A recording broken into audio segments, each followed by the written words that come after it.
Добрый день, дорогие телезрители и радиослушатели. В эфире программа «Профессор. Доступно о важном». Сегодня мы будем говорить на тему 25 лет юридическому факультету Северо-Восточного федерального университета имени Максима Кировича Аммусова. Вопросы основания, развития и перспективы. Гости в студии – это заведующая кафедрой конституционного и муниципального права юридического факультета СФПУ, кандидат юридических наук, доцент, заслуженный юрист Республики Саха-Якутия, первый лауреат государственной премии имени Михаила Михайловича Федорова в области юриспруденции, первый декан юридического факультета Альбина Афанасьевна Степанова. Добрый день, Альбина Афанасьевна. Добрый день, Александр. Также у нас в студии заместитель декана юридического факультета Северо-Восточного федерального университета, кандидат юридических наук, доцент Зинаида Ивановна Корякина. Приветствую вас, Зинаида Ивановна. Здравствуйте. Я вас очень рад видеть в нашей студии. И, конечно же, для людей всегда интересно, кто такие профессора, кто такие научные работники, преподаватели вузов. Поэтому, Альбина Афанасьевна, начнем с вас. Вы где родились, где учились, кому вы благодарны? Я родилась в Нюрбе и окончила Нюрбинскую среднюю школу номер 1. И я, наверное, хотела бы сказать, что очень много моих знаний, фундаментальный багаж, который, в общем-то, со мной до сих пор сейчас, это заложила моя родная школа. Потому что в то время и сейчас работают учителя, которые действительно были влюблены в свое дело. И те знания, которые дали по русскому языку, по истории, они до сих пор мне помогают. Поэтому я бы очень с благодарностью хотела бы вспомнить свою школу. Угу. А как вы выбрали юридическую стезю? Почему вы решили поступить именно в Московский государственный университет? С самого раннего детства как-то нас, наверное, в школе и родители в школе как-то направляли, что человек должен стремиться, наверное, к самым большим вершинам, и чтобы, если человек приобретал профессию, то он должен быть лучшим в профессии. И поэтому как-то мне с самого начала, поскольку я была отличницей в школе, хотелось поступить куда-нибудь в Москву. И всегда была такая мечта поступить в Московский государственный университет, и родители говорили, что это шпиль Московского университета, это самое главное в нашей образовательной системе, и я мечтала туда поступить, и как-то начиная с 10 класса я начала готовиться к экзаменам по истории, я сидела и практически наизусть все это учила, русский язык, так и началось, что я, наверное, буду поступать в МГУ. Если вспомнить годы учебы в Московском госуниверситете, кто такие вам запомнились, какой предмет был вам ближе по душе? Когда я поступила в Московский университет, все-таки у меня представления о юридической профессии было не так много, потому что среди моих родственников юристов не было, и поэтому для меня это было действительно вновь. И поэтому начинали изучать теории, как всегда, права, и меня это действительно сначала поразило. Теория права, она объясняет, что такое право, что такое государство, и с этого как раз и, можно сказать, началось мое увлечение. Потом еще история права. Как это в Древней Греции, как вообще это право, потом в Риме, римское право. Это было настолько интересно, что сначала я хотела заняться историей права. А потом уже появились другие предметы, уголовное право, и как-то тогда было интересно больше именно уголовно-правовая тематика. Все-таки мы детективов, наверное, начитались, и я хотела пойти по уголовно-правовой кафедре, но там очень большая конкуренция была, и я сама обучалась по уголовно-процессуальной кафедре. То есть 4-й курс, 5-й курс, я выбрала. А государственного права интереса тогда не было. Это советское время, тогда еще Советский Союз и государственное строительство, это было как-то скучновато, и поэтому, даже среди моих однокурсников мало кто выбирал эту сферу.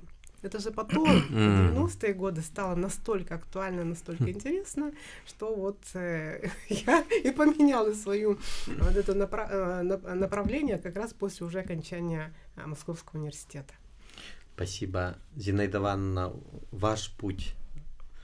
Ну, я родилась в селе Верхоневлюйск, Верхоневлюйского района, закончила Намскую среднюю общеобразовательную школу этого района. И меня в профессию направлял мой папа. Он и сейчас является юристом. Так-то я хотела стать врачом, как мама, но он сказал, что в 90-е годы профессия юриста будет очень востребована и в будущем. Соответственно, он меня переориентировал, поэтому я поступила в наш Якутский государственный университет на историко-юридический факультет, который успешно закончила. В профессию я пришла осознанно, можно сказать, потому что папа меня с детства всегда почему-то ориентировал на научную деятельность. Он сам очень уважает ученых, считает их людьми супервысокого класса, и, соответственно, видимо, он тоже захотел, чтобы я вошла в эту категорию, поэтому он меня со старших классов начал готовить к тому, что надо в аспирантуру поступать, диссертацию защитить и стать ученым. Поэтому благодаря ему, можно сказать, я вошла в профессию. Здорово. Представляете, некоторые думают, что профессора, преподаватели высшей школы — это люди как бы с другого теста, а мы понимаем, что это люди, которые в обычной школе учились, да, но в то же время у них была мечта, кто-то направлял. Я хотел бы отметить, что я выпускник юридического отделения образца 1990 года, и могу отметить, что Альбина Афанасьевна моя преподавательница, я вам очень благодарен. Но давайте для широкой публики расскажем, как вы пришли в университет после окончания Московского госуниверситета и что было интересного в тот период времени. Вообще и очень интересно вспоминать, потому что сначала по распределению я попала в Министерство юстиции. То есть я должна была туда пойти работать, но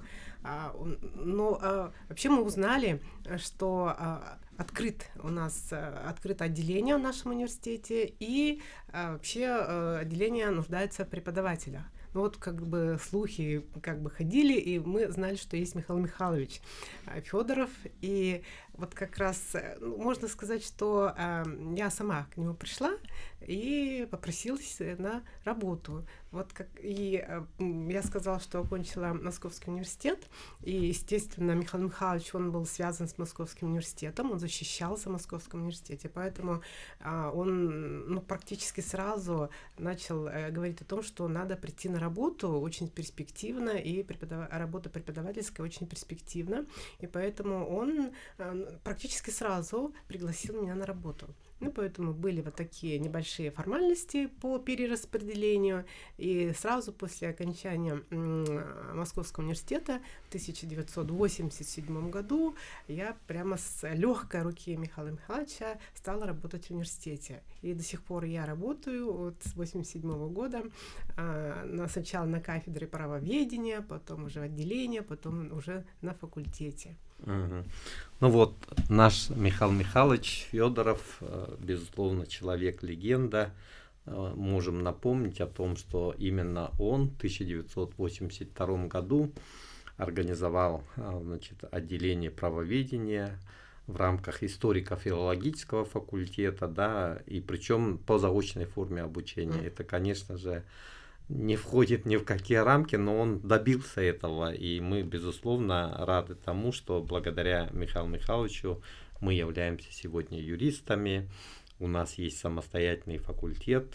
Я думаю, что каждый выпускник и юридического отделения, и юридического факультета питает такое истинное, искреннее уважение к Михаилу Михайловичу Федорову. Почему? Потому что мы считаем, что он действительно патриот, он солдат Победы, он работал прокурором республики, да. Годы работы прокурором республики он добился в прокуратуре СССР выделения целевых мест в Свердловский юридический институт, Харьковский юридический институт. В последующем, уже после окончания своей работы, он начал заниматься научной работой, да, защитил в 1968 году кандидатскую диссертацию, причем в Институте государства и права Российской академии наук. Вот буквально недавно я был на праздновании столетия Института государства и права и говорил о том, что вы первым открыли дорогу для нашего дорогого Михаила Михайловича. Причем он по развитию государственности Якутской АССР защищал работу. И сегодня вот наш выпускник Баттахов Петр Петрович продолжает это дело. Причем он уже старший научный сотрудник Института государства и права.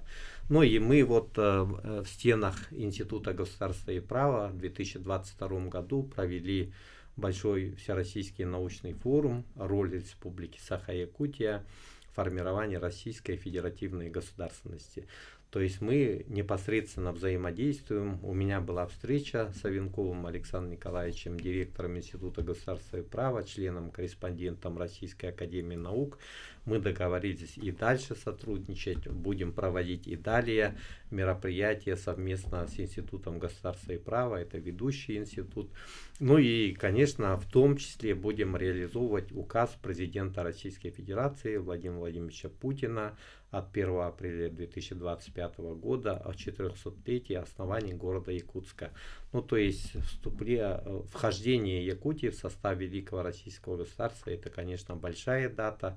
И договорились, что в журнале «Государство и право» у нас будет специальная рубрика и будут публикации именно от Республики Саха-Якутия. Поэтому вот вам, как заместителю декана по научной работе, Зинаида Ивановна, хотелось бы задать вопрос вот именно с точки зрения развития юридической науки и проведения различных научных мероприятий в стенах факультета совместно с ведущими вузами, с ведущими научными институтами. Пожалуйста, немного расскажите про это.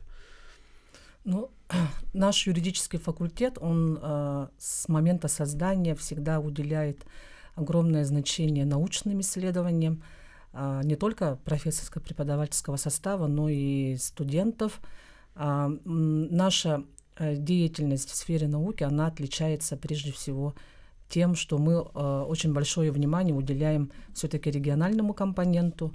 У нас достаточно сильные научные фундаментальные результаты по вопросам конституционно-правового развития Республики Саха, да, и по защите прав коренных малочисленных народов Севера. Мы сейчас держим курс на изучение правовых проблем обеспечения устойчивого развития арктических и северных территорий Российской Федерации. Мы стараемся уделить больше внимания на проблемные моменты, для того, чтобы не только вот писать статьи и проводить какие-то исследования, для того, чтобы приносить какую-то пользу. Почему? Потому что научные исследования, они являются более востребованными только в том случае, если есть какие-то новые результаты, а научная сфера, мы все знаем, это всегда огромная конкуренция, и ученый, преподаватель, он не только преподает, да, то есть передает новые знания студентам, он еще и должен заниматься научным поиском, то есть всегда искать что-то новое и приносить вот эти вот научные результаты. Мы всегда уделяем, исходя из этого, большое внимание апробации научных итогов, поэтому проводится у нас на базе нашего факультета мероприятия научные и практические, либо научно-методические. Например, в честь 25-летия нашего факультета мы провели всероссийскую научную конференцию, посвященную проблемам регионального юридического образования и юридической науки. Приглашали директоров институтов, арктических регионов, да, таких как юридического института Северного Арктического федерального университета и Института государства и права Сургутского государственного университета, ну и представителя Уральского государственного юридического университета. И благодаря этим мероприятиям, этой консолидации усилий, сотрудничеству, мне кажется, мы развиваемся в нужную сторону. Перспектив очень много. Да. Ну, наша передача сегодня посвящена 25-летию юридического факультета. Вот вы первый декан, Альбина Афанасьевна, человек, который организовывал наш факультет. Пожалуйста, расскажите, как создавался факультет, благодаря чему он развивается, и вы в качестве декана первого какую работу проводили? Хотелось бы начать с того, что это была даже не сколько мечта, а сколько цель нашего Михаила Михайловича Федорова, основателя нашего вообще юридического образования. Изначально была поставлена такая цель. Но и где-то начиная с 90-х годов эта цель она начала реализовываться. Но для этого на самом деле много было усилий приложено, в том числе и вами, Александр Николаевич, и многими нашими соратниками, с Дмитрием Николаевичем, например, тоже он соратник Михаила Михайловича Федорова. И в 96 году, наконец, были открыты 2 кафедры. И 2 кафедры возглавили я и Федулова Саргалана Николаевна, кандидат наук, тогда еще молодые. И дальше уже, когда мы увидели, что факультет уже, то есть отделение должно развиваться, мы с Аргаланой Николаевной, в общем-то, приложили достаточно много усилий, чтобы факультет был открыт. Для этого понадобилось целых 4 года. И в 2000 году, наконец, здесь я тоже хотела бы выразить свою благодарность ректору тогда нашего университета, Якутского университета, Анатолию Николаевичу Алексееву, который поддержал нас. И 26 апреля был издан приказ о образовании факультета в составе 3 кафедр. И вот здесь я опять-таки хотела бы сказать, что были образованы 3 кафедры, которые возглавили 3 выпускницы Московского государственного университета. Это Ольга Дмитриевна Максимова, кстати, внучка Михаила Михайловича Федорова, Саргалана Николаевна Федулова, это гражданское право, и я возглавила еще кафедру конституционного права. Поэтому, в общем-то, мы продолжили традиции самого, так скажем, главного вуза страны, и учебный план, в общем-то, был основан тогда еще не было таких образовательных стандартов, которые сейчас действуют, и мы всегда брали пример с Московского университета. Вот таким образом в 2000 году был образован университет, и приложили к созданию этого факультета очень много усилий все наши преподаватели, и вот с этого момента ведет отчет именно наш факультет. Безусловно, мечта Михаила Михайловича Федорова о создании факультета, она была для него первичной и самой главной задачей. И я помню, что мы в 1995 году разработали концепцию развития юридического образования в Республике Саха-Якутия на период до 2005 года. Данная концепция была утверждена на заседании ученого совета университета во главе с Филипповым Василием Васильевичем. И Ольга Дмитриевна Максимова, я и Михаил Михайлович участвовали в разработке этого документа. И очень хорошо то, что вы подметили, 3 выпускницы Московского государственного университета.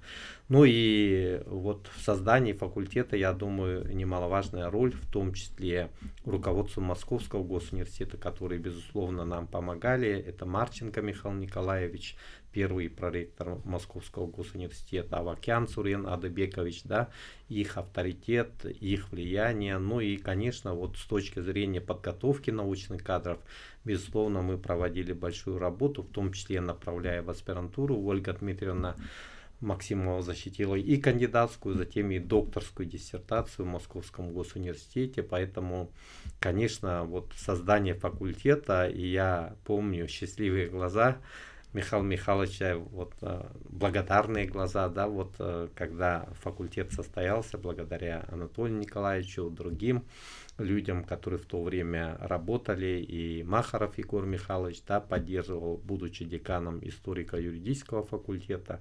И хотелось бы отметить, что сегодня, когда мы отмечаем 25-летие, мы можем вспомнить и о наших достойных выпускниках и так далее, но мы это сделаем после перерыва. Я хочу поблагодарить наших режиссеров Марию Новгородову и Николая Слепцова Айдын за то, что они с нами, помогают в проведении данной передачи. Будьте с нами, будет интересно. Дорогие телезрители и радиослушатели, в эфире авторская программа «Профессор доступно о важном», в студии автор и ведущий Кимкимен Александр Николаевич, профессор кафедры конституционного права юридического факультета Северо-Восточного федерального университета. Но мы продолжаем наш разговор. Альбина Афанасьевна, мы говорим о 25-летии нашего факультета. Вот хотелось бы задать вопрос вот именно как первый декан, человек, который основывал факультет. Чем вы гордитесь, каких результатов вы добились вот, в годы деканства и на сегодняшний день, работая заведующим кафедрой конституционного и муниципального права, это ведущая кафедра нашего юридического факультета? Прежде всего, я хотела бы отметить, что мы сейчас стали одним из ведущих юридических центров или центров юридического образования на Дальнем Востоке. А начинали мы с небольшой кафедры. В 1985 году была создана кафедра правоведения.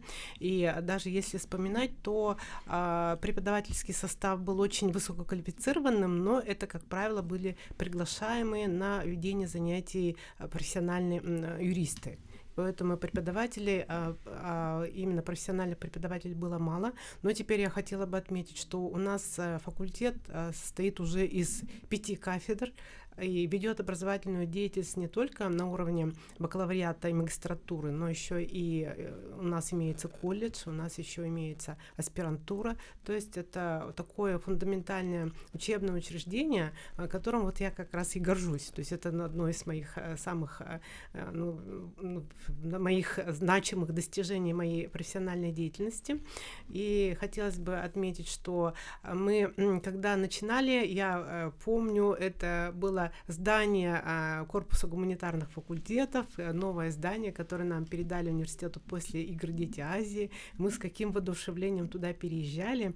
Это красивое здание со всеми материально-техническим оснащением, и целый этаж нам был выделен, 6-й этаж. И вот я помню, что Михаил Михайлович, иногда лифты не работали, но вот он поднимался даже до 12-го этажа. Он такой, он был крепкий, такой, человек, который вот даже в относительно пожилом возрасте, вот он приходил на работу и поднимался на 6-й, потом даже на 12-й этаж. Вот это я просто вспоминаю. Ну и мы там начинали и 16 лет там проработали. До 2016 года наш факультет находился в этом здании. И если вспоминать, то очень много мероприятий мы провели, и как факультет, и как еще до этого отделения, провели очень много конференций, и выездных конференций, и внутри факультета. И хотела бы еще сказать, что столько у нас выпускников, около 2500 выпускников очного отделения, 2 с лишним тысячи заочного отделения. Сейчас у нас уже магистерские программы пошли, выпускники магистратуры, и поэтому очень много выпускников, которым мы гордимся. И я бы хотела сказать, что да, еще одним достижением вот для меня лично является научное достижение наших выпускников. Профессиональные — это само собой. Мы выпускаем профессиональных юристов, и если посмотреть на наших выпускников, то они, даже по занимаемым должностям можно увидеть, что они очень достойное место занимает среди профессиональных юристов. Но все-таки я бы хотела подчеркнуть, что уже несколько, даже десятков наших выпускников стали кандидатами юридических наук и докторами юридических наук. И поэтому это, я считаю, что для университета это более значимый показатель, поскольку, как вы только начали передачу, вы сказали, что профессор — это действительно человек, который имеет, в общем, какой-то ореол, можно сказать, такой вот, неужели можно стать ученым? И раньше у меня тоже такое же было ощущение, вот ученый, вот родители даже говорили, он ученый, это с таким пиететом говорили. И когда говорили доктор наук, это тоже мы думали, это вот что-то такое, вот кто защитил докторскую диссертацию. А сейчас, у нас все-таки докторская диссертация — это действительно вершина нашей научной карьеры, поэтому докторов, достигших вот такой высоты, не так много, но мы гордимся, что это наши выпускники, в том числе вы, Александр Николаевич, и Петр Васильевич Гоголев, декан, длительное время, больше 10 лет был деканом. Ну и, если вспоминать, тут наша была еще Вера Валентиновна Ивановна, тоже наша заочница, выпускница, но она тоже защитила докторскую диссертацию.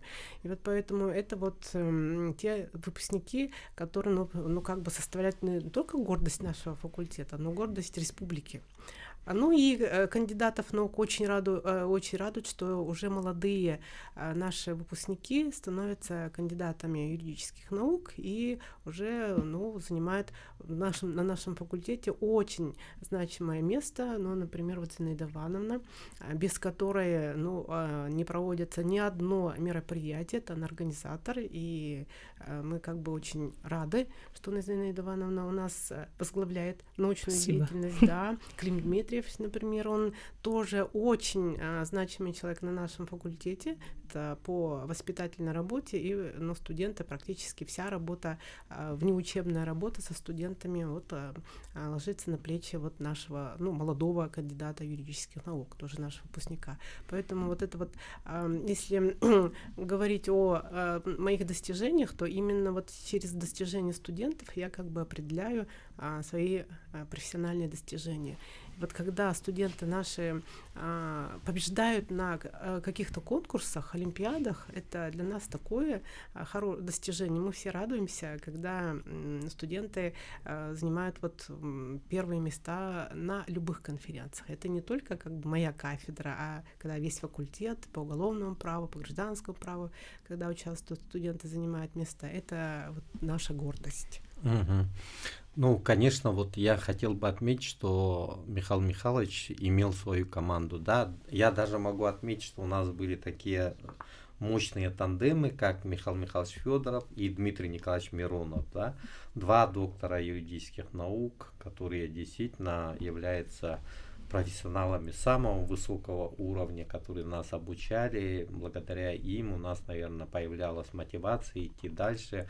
Второй тандем — это Альбина Афанасьевна Степанова и Сарглана Николаевна Федулова. Кстати, поздравим Сарглану Николаевну с присвоением ей высокого звания заслуженного юриста Республики Саха-Якутия. Расскажите о вашем тандеме, и вы оба выпускницы Московского госуниверситета. Мы начали обе работать с 1987 года. Опять, когда мы вместе окончили юридический факультет МГУ в один год, и приехали сюда, и Сарглана Николаевна сначала работала в адвокатуре, и ее, можно сказать, не только Михаил Михайлович, но я ее тоже сагитировала прийти к нам на факультет. Я даже помню, мы на улице встретились, и, в общем, она знала, что есть факультет, не факультет, отделение, и она как бы думала, а я сказала, давай вместе пойдем, и как-то так мы вместе пришли на работу, и, наверное, все-таки сделали определенные оказали влияние на развитие нашего факультета. И поэтому в 1996 году обе стали заведующими кафедрами, и с этого момента мы вместе развивали наше отделение. Естественно, Михаил Михайлович всегда он был рядом, и поэтому дальше, когда факультет был образован, Сарглана Николаевна стала заместителем декана по научной работе, и эти научные исследования, мероприятия были осуществлены под ее руководством. Поэтому у нее очень большие, можно сказать, заслуги в образовании, юридическом образовании, поэтому очень рада, что ей присвоили как раз именно 25, по-моему, числа, вышел указ о присвоении ей звания заслуженный юрист Республики Саха-Якутия. Я ее сразу поздравила. Прямо к нашему 25-летию, тебе себе присвоили, как это хорошо. Да. Поэтому, да. Это очень приятно. Ну и причем, когда мы разговариваем с нашими выпускниками, они всегда вспоминают ваши годы учебы и кого вы помните. Они помнят Альбину Афанасьевну Степановну, потому что самая строгая преподавательница, у нее было много у нас попыток сдать, и Сарглану Николаевну Федулову по гражданскому праву и процессу. Поэтому вы поставили вот такую высокую планку, требовательность для того, чтобы действительно наши студенты обучались, приобретали знания. И именно на основе знаний они стали конкурентоспособными и востребованными специалистами. Поэтому вашему тандему респект большой. Зинаида Ивановна, вот мы говорили о наших взаимосвязях юридического факультета с Институтом государства и права Российской академии наук, и не только с ними, и с Институтом законодательства и сравнительного правоведения при правительстве Российской Федерации, с Московским госуниверситетом, Санкт-Петербургским, Уральским юридическим университетом. Поэтому вот в этой части вопросы коллаборации в сфере науки и образования, чем это вот действительно влияет на наше развитие, на развитие наших студентов. И вот Альбина Афанасьевна говорила о лучших достижениях наших студентов. Вы можете упомянуть о вовлеченности наших студентов в научные исследования. Угу. Ну, современное юридическое образование, оно вряд ли будет динамично развиваться без коллабораций. Поэтому мы обращаем огромное внимание на эти аспекты. Ну, в первую очередь хочется отметить и поблагодарить Институт государства и права Российской академии наук, потому что благодаря этому тандему у нас проведены уже вот буквально, я вот насчитала, где-то около 5 крупных мероприятий, внутри которых сидят еще и по других нескольких мероприятий. Например, это первый международный арктический правовой конгресс, это Всероссийская конференция, посвященная актуальным проблемам частного права, это круглый стол с всероссийским участием, который был посвящен 100-летию ЯССР и многие другие мероприятия. У нас в планах также совместно вот с этим институтом мы хотим провести ряд других новых мероприятий, тоже посвященных знаменательным датам, историческим в том числе. И я бы также хотела отметить, что наша образовательная деятельность также проходит коллаборации с другими университетами. У нас есть сетевые образовательные программы, например, с тем же Северным Арктическим федеральным университетом и с рядом других иностранных государств. Это с Республикой Камерун и Мали. Эти сетевые программы международные, они направлены на изучение права охраны окружающей среды и недропользования. Что касается развития студенческой науки, ну, я считаю, что каждый студент должен знать результаты, ну, хотя бы фамилии там, известных ученых, фундаментальных ученых в области права. Да. Мы стараемся охватить всех студентов. Почему? Потому что, начиная с первого курса, они проходят обучение по такой дисциплине, как основы научных исследований в юриспруденции. Ведет кандидат юридических наук, доцент Павлова Арзулана Акрамовна. Это ее была идея, чтобы вот такой вот предмет у нас пошел с первого курса. Поэтому каждый студент начинает уже понимать, да, что такое научные исследования, для чего они нужны, к чему это приводит. Ну и, как признаются наши работодатели, им всегда приятно, когда к ним приходит кандидат, ну, наш выпускник, да, на должность какую-либо, ну, всегда приятно открыть резюме, профиль, портфолио, да, где есть вот эти вот копии сертификатов, дипломов. Это говорит о чем? О том, что студент, выпускник, он не просто готов работать по шаблону, он готов работать творчески, да, то есть более компетентно и более творчески подходить к своей деятельности, к юридической. Поэтому наши студенты это понимают и стараются в кружках участвовать, научных. У нас более 10 научных студенческих кружков. Один из лидеров этих кружков — это ваш кружок, Александр Николаевич. Он, хотя и самый молодой, но уже привнес очень много результатов. И вот эти вот ваши заседания, которые проходят в форме дебатов, дискуссий, они мощно развивают, мне кажется, все-таки студенческое мышление, мышление молодежи, и вы их учите открыто смотреть на проблемы правовые и открыто выражать свои доводы, свою позицию, ну и учите их думать критически и творчески. Это очень важный момент для развития нашего студента, в будущем выпускника. Вот о достижениях наших студентов пару слов.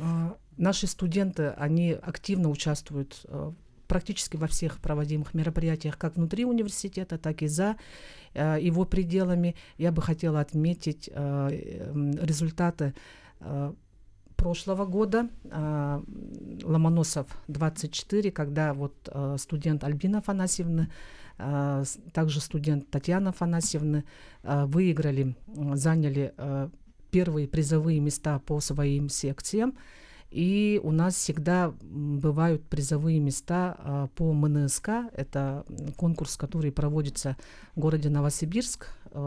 Вот эти вот два конкурса можно отметить как общепризнанные по всей Российской Федерации. И очень приятно, что наши преподаватели уделяют очень большое внимание студенческой науке. И вот наши ребята достигают таких результатов. Ну да, это безусловно очень важно. Я бы хотел сказать, вот по студенческой научно-дискуссионному клубу «Будь первым» у нас Карина Попова руководит. Я бы мог отметить Надежду Уварову, Петра Капралова, да, которые во множестве своем являются победителями многих всероссийских олимпиад юридических. Ну, Альбина Афанасьевна, у нас остается совсем мало времени до окончания эфира. Вот вы как первый декан, как продолжатель дела Михаила Михайловича Федорова, что бы вы могли отметить о перспективах юридического образования и науки?